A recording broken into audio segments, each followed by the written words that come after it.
जी अस्सलाम वालेकुम स्टूडेंट्स, कैसे हैं आप लोग। उम्मीद करता हूँ खैरियत से होंगे।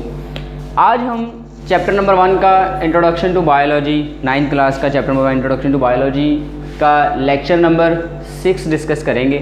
और हमने जो टॉपिक शुरू किया हुआ वो हमारा है ब्रांचेस ऑफ बायोलॉजी। इसमें मैक्सिमम ब्रांचेस हमने पढ़ ली हैं, मैक्सिमम ब्रांचेस हम डिस्कस कर चुके हैं। जो कल पिछले लेक्चर के अंदर हमने बात की थी कुछ ब्रांचेस की। अब हम देखते हैं नेक्स्ट जो ब्रांच हमारे पास है वो कौन सी है। नेक्स्ट ब्रांच हमारे पास है बायोटेक्नोलॉजी। अब बेटा ये जो बायोटेक्नोलॉजी है, बायोटेक्नोलॉजी के अंदर दो वर्ड हैं, एक है बायो और एक है टेक्नोलॉजी। मतलब बायो का मतलब है लिविंग ऑर्गेनिज्म और टेक्नोलॉजी का मतलब है टेक्निक, कोई ना कोई एप्लीकेशन इस्तेमाल करना। तो लिविंग ऑर्गेनिज्म के ऊपर कोई ना कोई प्रैक्टिकल एप्लीकेशन अप्लाई होगी और उन लिविंग ऑर्गेनिज्म को इस्तेमाल किया जाएगा इंसानों के फ़ायदे के लिए। जैसे कि मिसाल से इसको वाज़ह करते हैं, इंसुलिन बनती है, इंसुलिन हम बनाते हैं और इंसुलिन दी जाती है ह्यूमन बीइंग को, इंसानों को दी जाती है। और वो बनती किस तरह से, वो बनती है बैक्टीरिया को इस्तेमाल करके। और बैक्टीरिया एक लिविंग ऑर्गेनिज्म है। हम एक लिविंग ऑर्गेनिज्म को इस्तेमाल करके एक सब्सटेंस बना रहे हैं, एक यूज़फुल सब्सटेंस बना रहे हैं। और वो जो यूज़फुल सब्सटेंस है वो हम इस्तेमाल कर रहे हैं इंसानों के फ़ायदे के लिए। तो इसलिए हम बायोटेक्नोलॉजी को कहेंगे कि biotechnology deals with the practical applications of living organisms to make substances for the welfare of mankind। कि बायोटेक्नोलॉजी को बायोटेक्नोलॉजी प्रैक्टिकल एप्लीकेशन है किसकी, लिविंग ऑर्गेनिज्म की। किस चीज़ के लिए, कुछ यूज़फुल सब्सटेंस बनाने के लिए। और किसके लिए वो सब्सटेंस बनेंगे, वो बनेंगे इंसानियत के फ़ायदे के लिए, उनको इस्तेमाल किया जाएगा। एग्जांपल मैंने आपको दी इंसुलिन की, इसके अलावा और भी बहुत सारी मेडिसिन बनती हैं लिविंग ऑर्गेनिज्म को इस्तेमाल करके। ठीक होगी बात। इसके बाद हम नेक्स्ट देखते हैं, नेक्स्ट जो ब्रांच हमारे पास है वो है इम्यूनोलॉजी। अब इसके अंदर भी दो वर्ड हैं, एक है इम्यून और एक है लॉजी। लॉजी का मतलब है स्टडी करना और इम्यून का मतलब है इम्यून सिस्टम।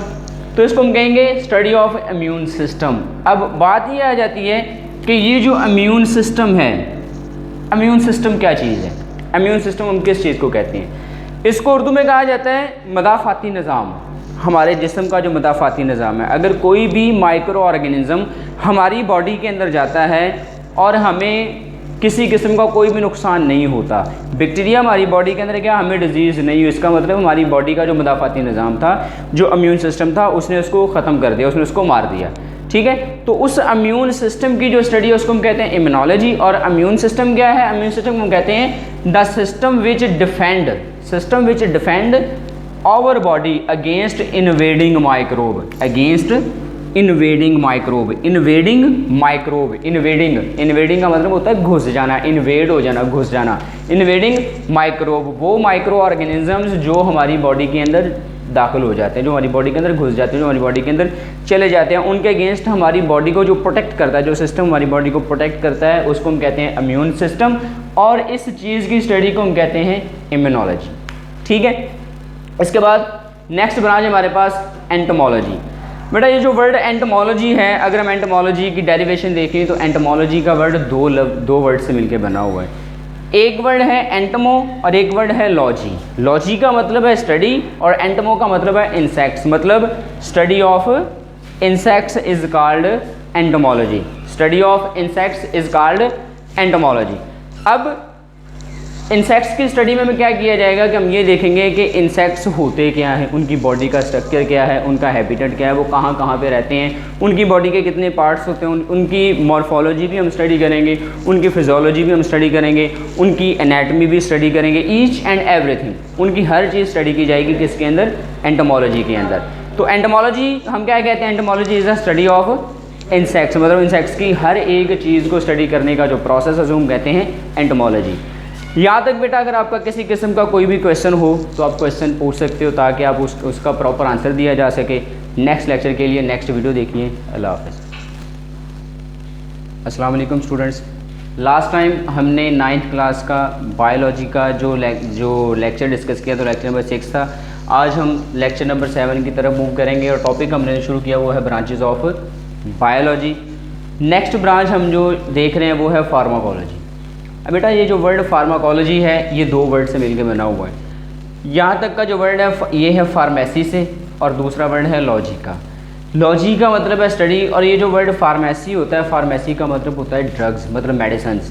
तो क्या करना है, ड्रग्स को स्टडी करना है। अगर ड्रग्स को स्टडी करना है तो ड्रग्स की कौन सी चीज़ स्टडी की जाएगी, ड्रग्स को स्टडी किया जाएगा और उन ड्रग्स का इफ़ेक्ट देखा जाएगा कि ह्यूमन की बॉडी के ऊपर क्या होता है। मिसाल के तौर पे अगर किसी पर्सन को हेडेक है, उसका सर दर्द कर रहा है, वो मेडिसिन खाता है, कोई ना कोई टैबलेट खाता है, उसका सर का जो दर्द है वो ठीक हो जाता है, तो इसका मतलब है कि उस मेडिसिन का उसकी बॉडी के ऊपर इफेक्ट हुआ। किसी का ब्लड प्रेशर हाई होता है, वो अपने ब्लड प्रेशर की एक टैबलेट खाता है, उसका ब्लड प्रेशर नॉर्मल हो जाता है, इसका मतलब है कि उसकी वो जो उसने टैबलेट खाई, जो उसने मेडिसिन खाई, उसका उसकी बॉडी के ऊपर इफेक्ट हुआ है। तो ये दोनों चीज़ें देखी जाएंगी, ड्रग्स को भी स्टडी किया जाएगा और उनका इफेक्ट देखा जाएगा किसके ऊपर, सिस्टम के ऊपर।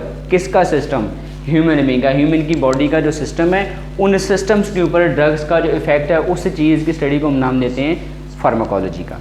ठीक है, तो इसलिए हम इसको कहेंगे pharmacology is the study of drugs and there effects on the systems of human body. ठीक होगी बात। इसके बाद नेक्स्ट जो हमारे पास ब्रांच है, और ये हमारे इस बुक की लास्ट ब्रांच है हमारे इस बुक की ब्रांचेज ऑफ बायोलॉजी में से लास्ट ब्रांच है ये मॉलिक्यूलर बायोलॉजी। आपकी ब्रांचेज वाले बुक का जो ब्रांचेज वाला पेज है, उसके टॉप पे ये बॉक्स बना हुआ है, उस बॉक्स के अंदर ये लिखी हुई है मॉलिक्यूलर बायोलॉजी। मॉलिक्यूलर बायोलॉजी के अंदर 2 वर्ड हैं, बल्कि 3 वर्ड हैं, एक है मॉलिक्यूलर, एक है बायो और एक है लॉजी। मॉलिक्यूलर का वर्ड है मॉलिक्यूल से, बायो का मतलब है लाइफ, लॉजी का मतलब है स्टडी। मतलब स्टडी करना है किसको, स्टडी करना है मॉलिक्यूल्स को। और कौन से मॉलिक्यूल्स, जो कि लाइफ के मॉलिक्यूल्स हैं, जिसको हम कहेंगे study of molecules of life. Life के जो मॉलिक्यूल्स हैं उनकी स्टडी को हम कहते हैं मॉलिक्यूलर बायोलॉजी, या इसको एक और नाम दिया जाता है, इसको बायोकेमिस्ट्री भी कहा जाता है। अब वो लाइफ के मॉलिक्यूल्स कौन कौन से हैं। सबसे पहली चीज़, लाइफ का मॉलिक्यूल वाटर। हम वाटर को लाइफ का मॉलिक्यूल क्यों कहते हैं, क्योंकि हमारी बॉडी के अंदर, ह्यूमन बीइंग की बॉडी के अंदर 60 to 70% वाटर है। ज़्यादा अमाउंट हमारी बॉडी के अंदर वाटर की है। तो वाटर हमारी बॉडी के अंदर बहुत सारे रिएक्शंस भी करवाता है। जितने भी रिएक्शंस होते हैं वो वाटर की मौजूदगी में होते हैं। अगर वाटर नहीं होगा तो कोई भी रिएक्शन प्रॉपरली नहीं होगा। तो इसलिए water is a part of life और is a molecule of life. दूसरी चीज़ है प्रोटीन्स। हमारी बॉडी के अंदर जितनी भी बॉडी के जो सेल्स हैं या जो भी हमारी बॉडी का स्ट्रक्चर है वो प्रोटीन से मिलकर बना हुआ है। हमारे सर के बालों से लेके पाँव के नाखून तक हमारी बॉडी के अंदर प्रोटीन्स हैं। हमारा ये जो बाल हैं, बालों के अंदर प्रोटीन है, स्किन है, स्किन के अंदर प्रोटीन है, नेल्स हैं, नेल्स के अंदर प्रोटीन है, हमारी आइज़ हैं, आइज़ के अंदर भी प्रोटीन है। और कुछ प्रोटीन ऐसे हैं जो हमारी बॉडी का स्ट्रक्चर बनाती हैं और कुछ प्रोटीन ऐसे हैं जो हमारी बॉडी के अंदर मुख्तलिफ किस्म के फंक्शन परफॉर्म करती हैं।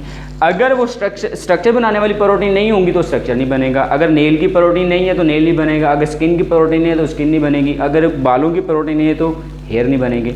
और अगर कोई फंक्शन परफॉर्म करने वाली प्रोटीन नहीं है तो बॉडी के अंदर, सेल के अंदर जो भी फंक्शन है वो फंक्शन परफॉर्म नहीं होगा। ठीक है, तो इसलिए प्रोटीन्स भी लाइफ के मॉलिक्यूल्स हैं।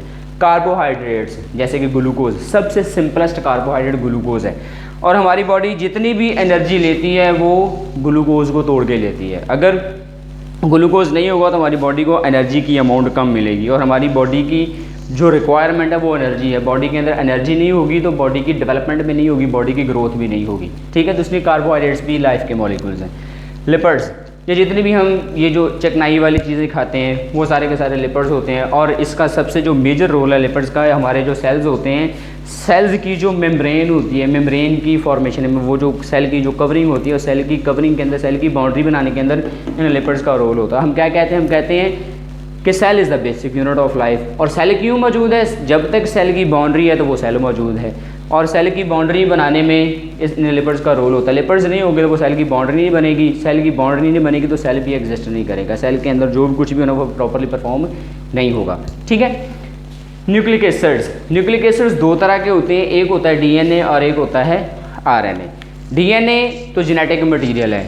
डीएनए किसी भी लिविंग ऑर्गेनिज्म का, एनिमल का या प्लांट का या ह्यूमन बीइंग का, वो जेनेटिक मटीरियल है। इसके पास हमारी बॉडी का हर एक करैक्टर बनाने की इन्फॉर्मेशन होती है।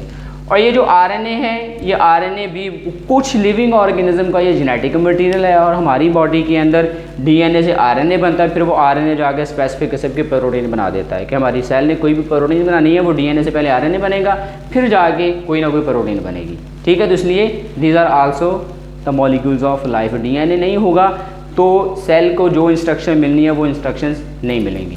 ठीक होगी बात। इसलिए हम इसको कहते हैं मॉलिक्यूलर बायोलॉजी को कि it is the study of molecules of life. Last point है हमारा major biological issues today.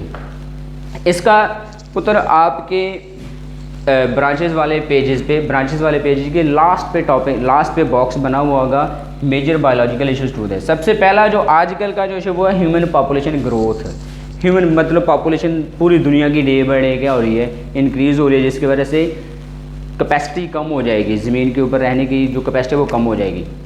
Infectious disease मतलब बीमारियाँ फैलती हैं, बीमारियाँ एक बंदे को हुई उससे फिर किसी दूसरे को होगी, उससे फिर किसी तीसरे को होगी, उसको हम कहते हैं इन्फेक्शियस डिजीज़। ड्रग एडिक्शन, अब ड्रग एडिक्शन में सबसे जो कॉमन चीज़ है आजकल हर बंदा स्मोकिंग का शिकार है, स्मोकिंग कर रहा है, कोई वैसे फैशन के तौर पे कर रहा है और किसी को वैसे उसकी आदत है, इसको हम कहते हैं ड्रग एडिक्शन। ये भी डे बाय डे इंक्रीज़ हो रही है। पोल्यूशन, और पोल्यूशन भी इंडस्ट्रीज ज़्यादा है, व्हीकल ज़्यादा यूज़ होते हैं, इसकी वजह से पोल्यूशन भी बढ़ रही है, और पोल्यूशन के बढ़ने की वजह से क्या होता है फिर मुख्तलिफ तरह की बीमारियाँ होती हैं, ह्यूमन बींग के ऊपर इफेक्ट आता है। ठीक है, ये टॉपिक हमारा क्लोज हो गया पुत्र ब्रांचेस ऑफ बायोलॉजी वाला। इसके बाद हम इंशाल्लाह नेक्स्ट टॉपिक डिस्कस करेंगे, और इसमें आपका किसी किस्म का कोई भी क्वेश्चन हो तो आप पूछ सकते हो ताकि आपको उसका आंसर दिया जा सके। अल्लाह हाफ़िज़।